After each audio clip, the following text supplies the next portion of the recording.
Padung nami uli, gikan nami sa Sanctuary ni Padre Pio.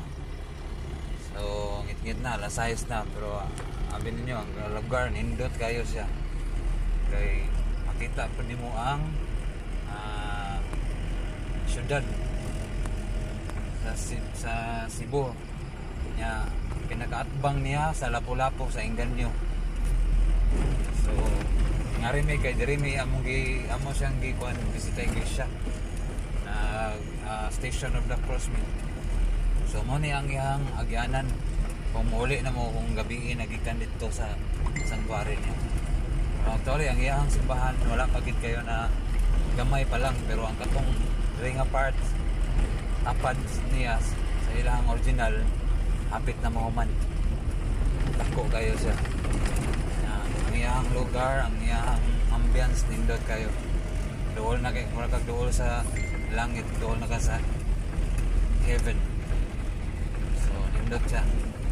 So itong ganahan na mo ari lang mo ari sa Sanctuary ni Padre Pio. Ingnan na niyo ari sa Tanay Pitos Talamban, Pulang Bato. So mo na siya, mo na ang address niya. Medyo layo-layo gid sa tangas sa bukid. Pero at least indot man sad pod. Masagag para masagag nagkuan adventure. Sa kinyong ingat to kaya simbahan man, pero indot man sad lugar. Simbahan kaya mag-pray na ta.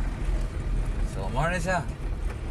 Ano siya ang sitwasyon, medyo ikot kayo anang kuan ang nindot ang kalsada. Medyo lubak-lubak pero in the long run, padong ngadto-ngadto, manindot na ni. Labi nagmahuman na to yun ang simbahan. Mura po pareha sa Berhen sa Regla. Berhen sa Regla, sorry, sa Berhen sa Simala.